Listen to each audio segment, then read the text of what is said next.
but she realized that she shouldn't be pushing her own biases and preferences on him. And especially when you fit into that same box, and especially since your type didn't marry you. This man did, and he actually wants to make it work.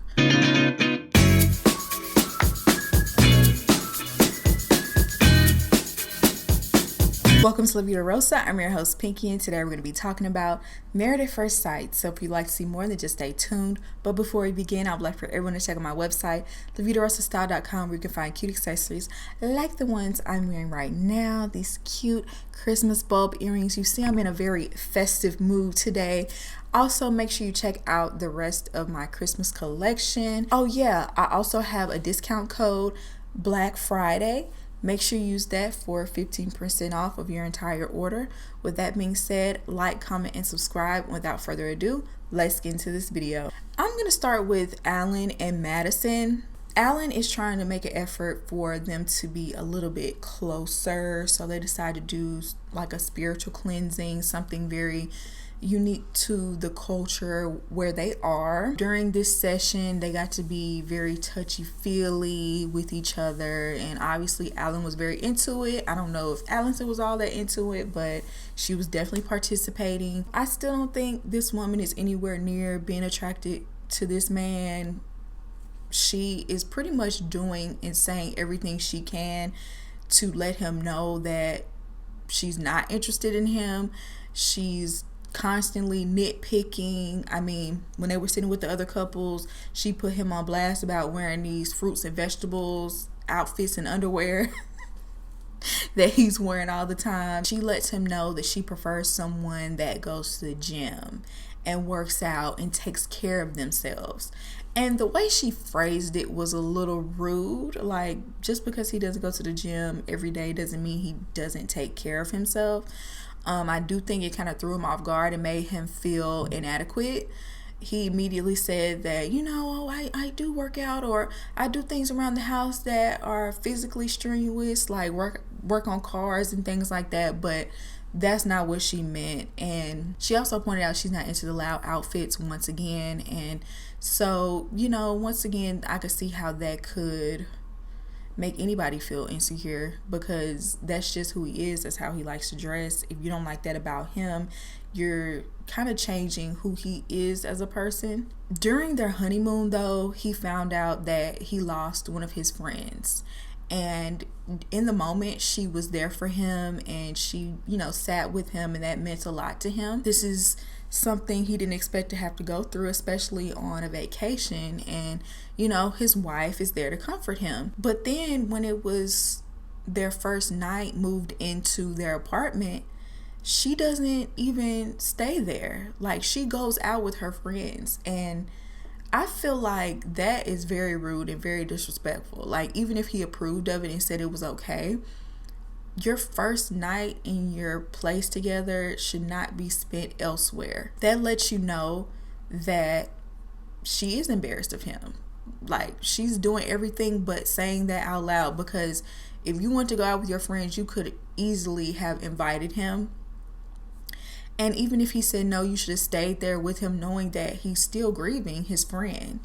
I don't know. He said that he was disappointed about it, but I feel like he's not gonna truly bring it up because he doesn't want to push her buttons. He's kind of walking on eggshells around her. So I doubt that he actually makes this into a real issue, but that's just gonna cause her to walk all over him even more. Next, let's talk about Camille and Thomas. So they took salsa lessons because Thomas wanted to show her that he could take the lead in something, and he was in his head about it a little bit, but after a while he opened up and they had fun doing the little salsa class. At some point, I'm sorry, y'all, forgot I had this on my nose, but at some point she refers to his personality as suburban, and she's used to dating city guys, somebody with a little bit more R&B smoothness. That kind of confused me a little bit because they have similar personalities. Now, does he give Carlton a little bit? Yeah. But does she give Hillary a little bit? Yeah. Like, y'all seem like y'all were running the same crowds. And then at some point, she ended up telling this man that in so many words he wasn't black enough, or she's used to dating men that acted more black. And I thought that was extremely disrespectful. Camille is dead wrong to me. If you wanted someone with a little bit more swag, a little bit more, I don't know what you're trying to allude to. I kind of do, but like, are you talking about thug? Are you talking about, what are you talking about? Because if that's what you wanted, you should have picked your own husband.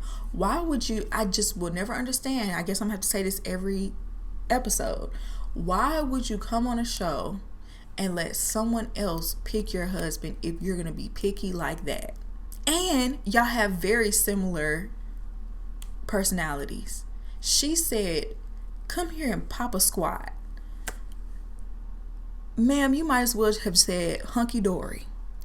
And you have the nerve to say he doesn't have enough flavor for you.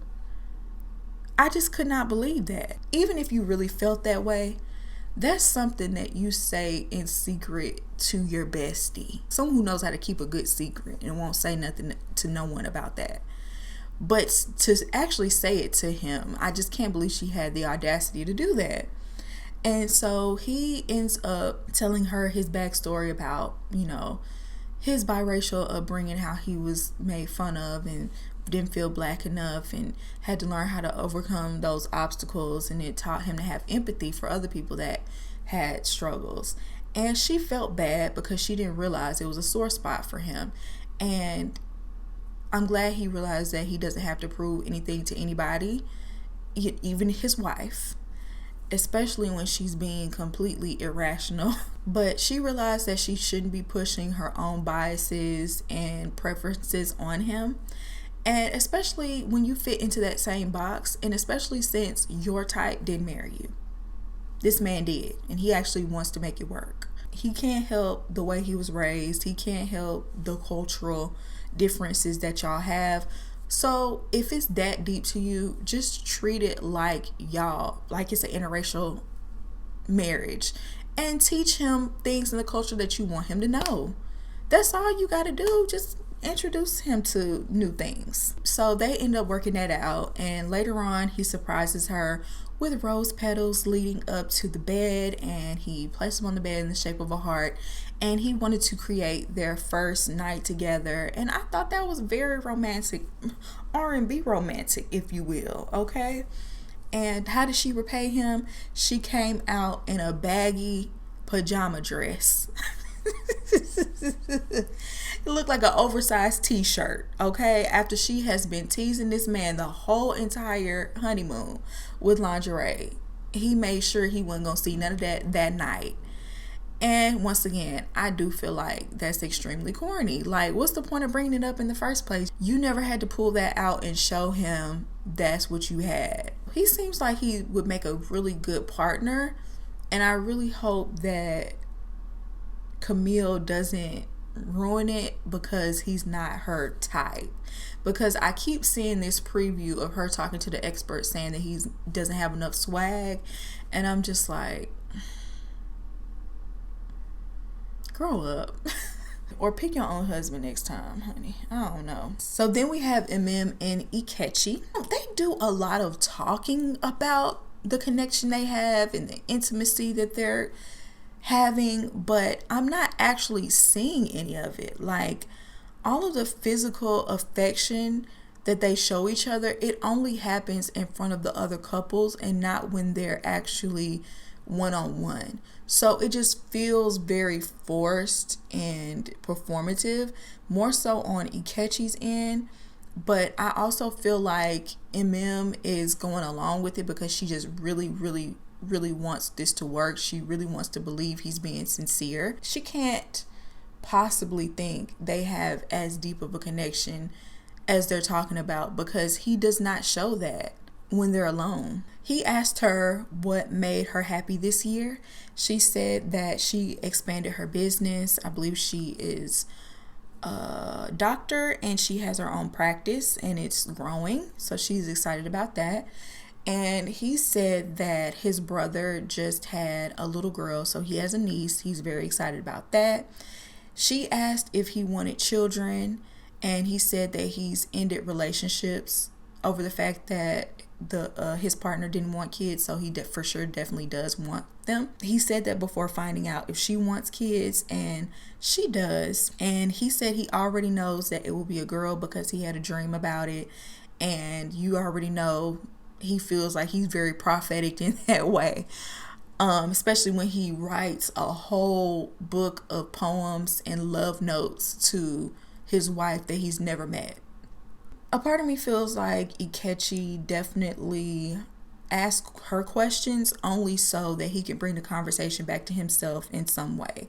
Like, he'll ask so she'll answer, but also bounce the question back to him, and he can have his prepared questions ready. He asked how she likes to be loved. She said she likes physical touch and affection, as well as, being affirmed. He asked her, has she been in love before?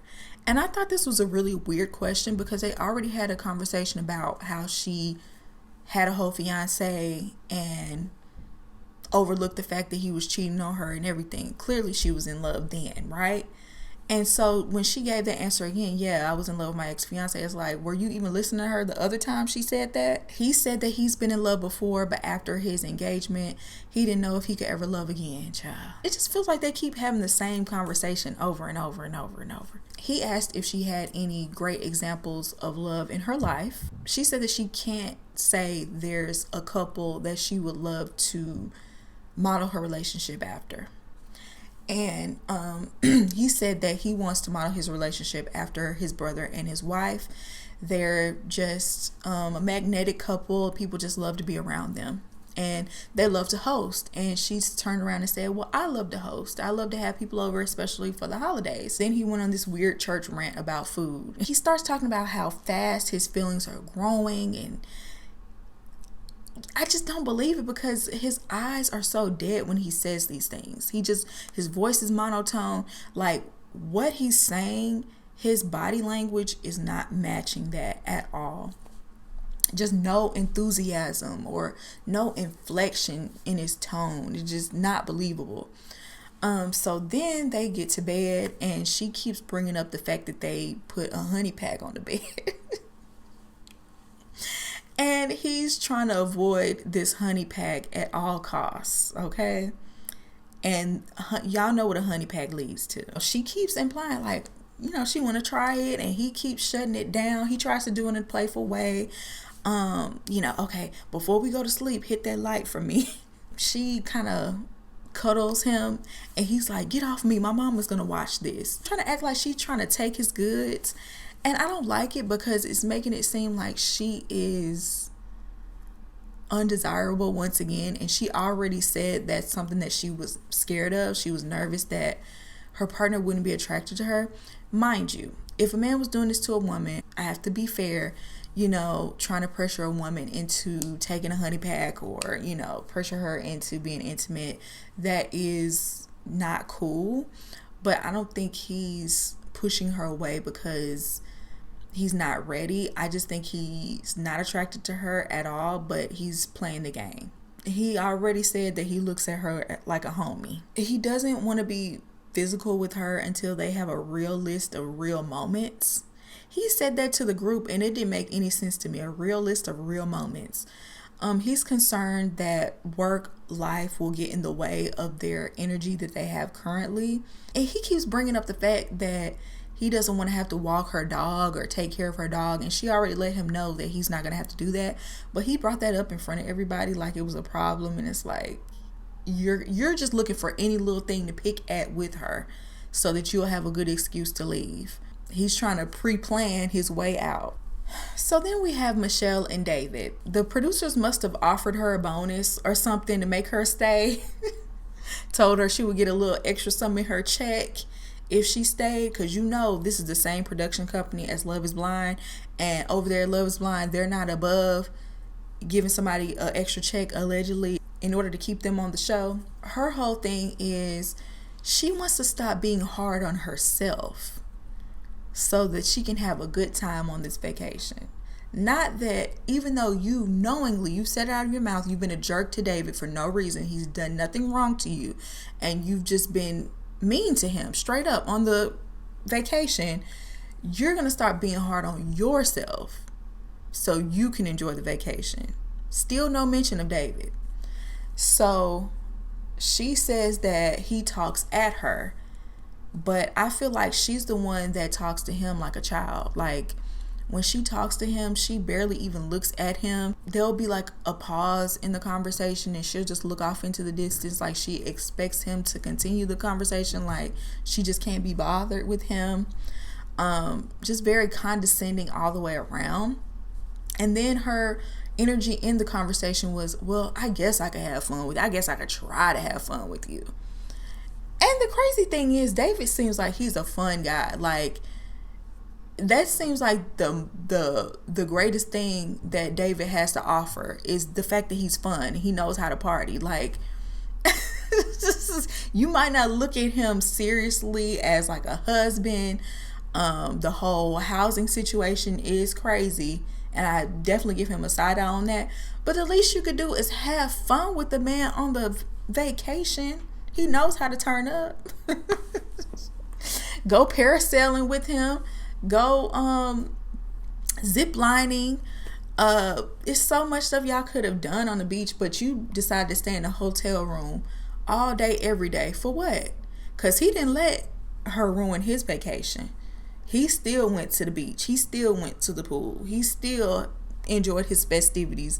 He still went to the spa. They did end up going paddleboarding, but she pretty much wanted to be as far away from him as possible. She made it stuck up and boring. He kept falling off and she was kind of laughing at him and not with him. She wasn't taking a chance with, actually doing something adventurous and daring.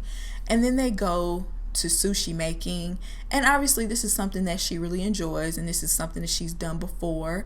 And he wasn't truly into it, but he gave it a chance and he ended up actually liking it. And I feel like he showed her how to participate in something you don't enjoy or you don't normally do. You might not like it, but at least give it a try. So anyway, you shouldn't even have to tell that to an adult. Even though he tried everything, she still had a problem with the fact that he said that he doesn't really go outside of his comfort zone with food. Oh yeah, he's a meat and potatoes type of guy. So then they sat down and, as they were eating the sushi, David does curse a lot. I will say, David, he was saying a curse word every other word. And she asked, does he curse all the time? And he pretty much said, yeah. And she let him know that that's something she really doesn't like and asked him to reel it in. I don't even blame her on that, because that is kind of annoying after a while. Like, I know you have a bigger vocabulary than what you're giving right now. It's kind of lazy, kind of immature. I'm not your buddies down at the construction site. You don't have to cuss every other word. So I'm not even mad at that. But it's just her nasty tone with everything. So, and also you should know when and where to do certain things. He doesn't seem like he has that home training to know when to clean it up and when not to. You're going to get David how you going to get David with this floppy ponytail. 24/7. So she asked about his grandparents. He said that he has all of his grandparents. She said that she doesn't have any of her grandparents left. And she opened up about how she grew up with humble beginnings. She lived in a house and her grandmother lived next door. And when her grandmother passed, her dad moved in because her parents had been separated as long as she could remember. She opened up a little bit with that, and I guess they gave him a little bit more hope, and he said he's going to fight for it as long as she's willing to give him a chance. So then they move into their new place, and she's already talking about needing space. And he was like, well, we'll definitely get a lot of space because we're on two totally different schedules. She works the mornings to afternoons. He works the second shift. And so they're pretty much going to not see each other that much because of their schedules. She'll be asleep by the time he gets home. And he was like, well, I don't want to wake you up when I come home. And she pretty much let him know that they won't be sleeping in the same bedroom anyway. And she doesn't want to sleep in the same bed with him because she's not feeling a connection. And I'm sorry, she's definitely giving Ashley Miss I'm a Good Person vibes, talking about how she doesn't really want to live with this man, even though y'all are married. Like, I guess she's a little bit better because she doesn't mind living in the same place as him. But the fact that you're not willing to share a bed and nothing has happened between you two, he wasn't disrespectful. Like, I feel like at this point she should be eliminated, or she should be taken out of the process, because she's not giving him a chance at all. She's not taking the experiment seriously with him. And if you don't want to be with him, why do you still even want to continue? Just for the experience? Just to hang out with your girls? Like, what is it? She openly admits to being a negative Nancy and that she doesn't want to anything to do with this man. She wouldn't even sit next to him on the plane ride home. I don't understand why she's still here. I don't get it. She should definitely be kicked out at this point. So finally we have Juan and Carla. And ever since somebody pointed out to me that Juan is on this show pretty much to promote his app, that's all I can get from him. And I feel like this episode was further proof with some of the things that he said and some of his behavior. I'm just like, yeah, you didn't come on this show for a wife. You came on this show so that you can get this app out there. He went with David to the spa and they had a really good time. He was trying to help him unwind because David hadn't been having a good time. So I feel like this is another example as to why the couples should not be mingling together during their honeymoon. They start developing like deeper bonds with someone other than their partner. And then also outside of that, David is just trying to enjoy himself. He's having not the best experience with his wife, but it's going to impede upon the other couples that are trying to spend a long time with their partner because they're trying to entertain David. And that's not fair either. So mind you, while Juan was out with David, Carla was happy because she needed a little bit of a long time. You know, she said she's been absorbing everybody else's energy. Basically, her social battery had ran out. So she did want a little bit of a long time. Juan got back from hanging out with David. He was bragging so much about having fun with David that he said that he forgot that Carla was even there. How could he not know that that was rude or disrespectful, that she would take that in a negative way? Like, you forgot about me on our own honeymoon? She even repeated it back to him, like, you forgot about me? And he said, yeah, I was just in a moment. And it was just rude. It was rude. It was wrong. He should have caught that in the moment that she wasn't cool with that. But he didn't care. He asked her, is there anything he could be doing better as a partner? She said that's something that she doesn't think she should have to tell her partner. And the thing is, Carla, it's not like you and this man knew each other for 30 years. Y'all are strangers, and this is a very brand new relationship, and you're for sure gonna have to tell him what you need, what you want, your likes, your dislikes. He needs a crash course because he's not gonna know. Some things that might not bother him will bother you, and vice versa. How else would he know unless you tell him? That also was the perfect opportunity for her to be direct and let him know that she wasn't okay with him saying that. The fact that you just were kind of passive aggressive about it, that doesn't help the situation. She asked him, what is he like in a relationship? He said that he likes when a woman doesn't take herself too serious, and he feels like that leads to arguments and breakups and insecurities. I also feel like he's very dismissive. So the next morning he went swimming, and she saw that he didn't bring an extra bag to put his change of clothes in, his wet clothes in, and so she purposefully didn't pack a bag for him. And this was punishment for him forgetting her or saying that he forgot her. And On their way back to the room, she's going off to the camera talking about, see, this is what happens when you tell me that you forget your wife on your honeymoon. Like, she's going off, and she turns the camera around and he's right there. So she's going off, being very passive aggressive to the camera in front of him. And I could see how that could be very annoying, because first of all, it's not as effective as you thought it was going to be. Like, is that you're supposed to teach him a lesson with that one, but you should have just addressed the situation head on when he first did it. Like, even though I feel like that's not something, he should have caught that in the moment that you were not okay with that. Still, you should have put him on blast, and you should have said, yeah, why would you say that to your wife on our honeymoon? You could have easily put that out there instead of being tit for tat childish. So then they did a photo shoot in water, and she wasn't really feeling it. You could tell she wasn't feeling it. She was still having a little attitude with him from earlier. And there was one point in the photo shoot where she had to hold her breath underwater, and she became frustrated because she was having a hard time doing it. And he was very patient with her. He let her know that if you don't want to do it, we don't have to do it. And she ends up giving it another chance, and they did the photo shoot. The pictures came out really pretty, and it did kind of release some of the tension between them. I think him really catering to her helped her let her guard down a little bit. So then as time goes on, he continues to bring up this bromance that he's having with David. It's almost like he's trying to ruffle her feathers on purpose. It's like he's trying to make her mad. I guess he sees that she's getting irritated, and he's like, I can't help it, I just love David. And she's like, I see. And she said, you forgot about me because you were so busy with David.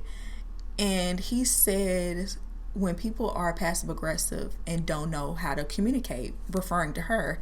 And she's like, well, I'm just mirroring you. I feel like she got him good with that one. Like, it's almost like touche. Like, yeah, you're being a little passive aggressive, constantly rubbing that in my face. He wants her from now on to clarify when he's done something wrong, call him out in the moment, and basically says that's more effective communication. And I agree with that. But I also feel like he's gaslighting with the whole situation, because he's saying, how would I know that would hurt your feelings if you didn't tell me? And it's like, because you're older than 5 years old and have a little bit of emotional intelligence. Look at her reactions. She clearly wasn't happy when you said that. She wasn't smiling and joking along with you. Try to look from her perspective. Then they have a conversation about when they move in together. She lets him know that whenever she comes home from work, that she likes to decompress for like 30 minutes, and she doesn't want to talk, she doesn't want to mingle, she just wants 30 minutes to herself with no talking. It's like, okay, girl, you just gonna have to do that in the car. How you gonna walk in the house and expect somebody not to speak to you or have a conversation with you about your day? Like, maybe every so often you could request, like, okay, I just want this day to myself. I just need some alone time, or, for a couple of hours or whatever. But every single day is wild. That's wild to say I need to come home and I don't want to hear nothing.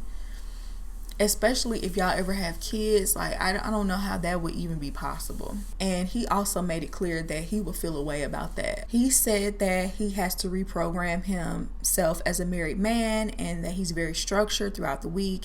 And he wants to be with someone that's the same way, driven, and a boss.